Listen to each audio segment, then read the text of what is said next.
Hello, welcome to Your City at Work. In today's edition, we're going to focus on the Planning and Zoning Department, and with me, I have the Director of Planning, Otis Spriggs. Otis, how you doing? Doing fine. How are you? I'm great. Otis, what are the major roles of the Planning and Zoning Department? The Planning Department is primarily responsible for enforcing as well as interpreting the zoning resolution for the City of Jonesboro.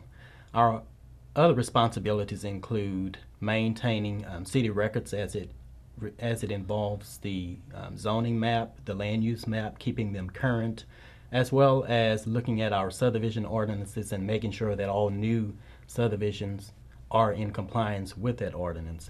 And we, of course, review all single-family and commercial projects as it relates to the permit process. Okay, and currently, I know you guys are working on some pretty big projects. Can you talk about those projects for me? Certainly. From a long-range standpoint, we're currently undertaking our 20-year comprehensive plan, which is our forecast into the future for the City of Jonesboro for the next 20 years. Basically, we look at the historical data, we look at current statistics, we look at current issues that the citizens of Jonesboro have given to us into some format of public session. We take that information and process it and forecast some of the things that we need to do as a city to manage our growth, to develop in a more responsible way, and also to basically hear what our citizens want Jonesboro to be in the next 20 to 30 years. Okay, and that's Vision 2030, right? That's Jonesboro Vision 2030, Okay. and that is, of course, underway at this time, and our goal is to have that plan completed by June of this year. Okay.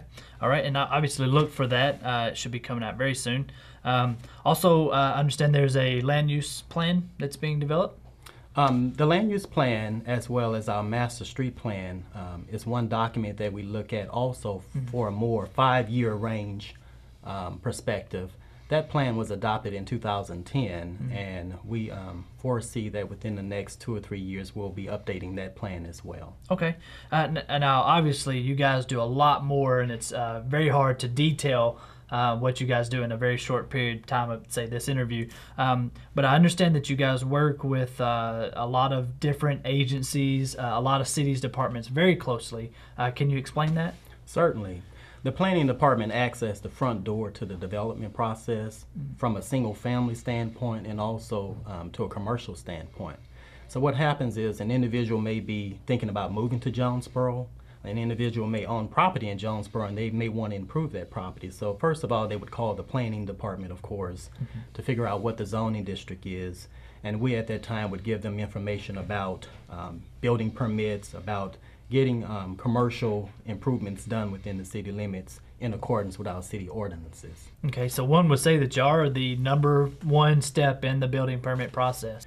We have contact with major commercial developers that are looking to do large projects all the way to your smaller projects. So what we do are pre-development meetings with individuals.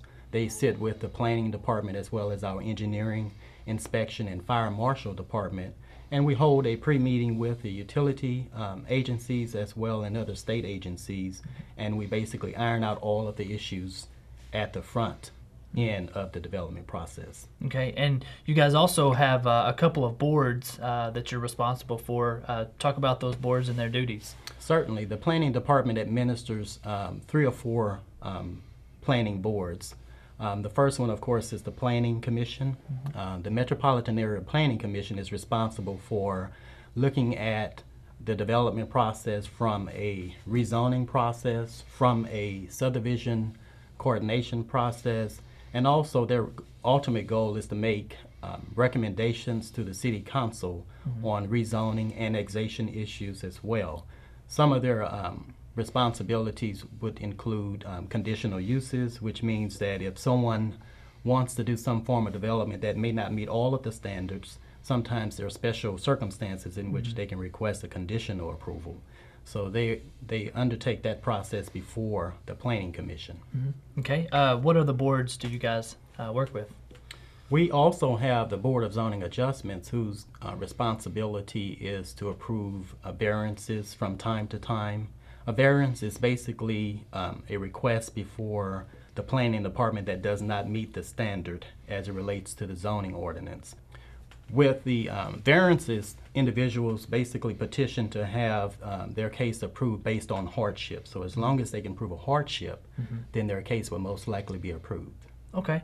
Now, obviously, you guys always have something at the city councils, whether it's a rezoning or approving something. So I would assume you work very closely with the city clerk's office and the city council.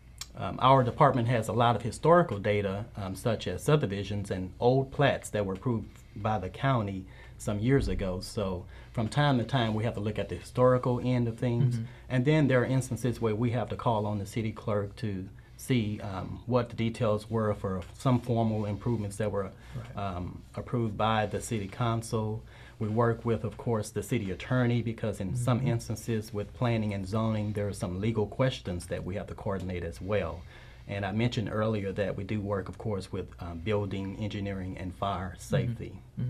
Okay, and you just mentioned your relationships across all the different agencies, your boards, even departments. But what about your relationships with the customers? Say over the past 5 years, how would you say those are going? The planning department is a service-oriented department, so we get calls from 8 to 5 each day regarding property issues. In some instances, people may want to do just simple things such as erecting fences on their property, adding on to their property, building new single-family homes. And in some instances, we deal with some zoning violations when there are questions in terms of something that my neighbor may be doing, and I question whether or not it meets the standards. So we'll get those calls as well. Okay. Well, Otis, thank you for sitting down with us and sharing what all the planning department does. Again, thank you so much for sitting with us. Thank you. And thank you guys for watching Channel 24.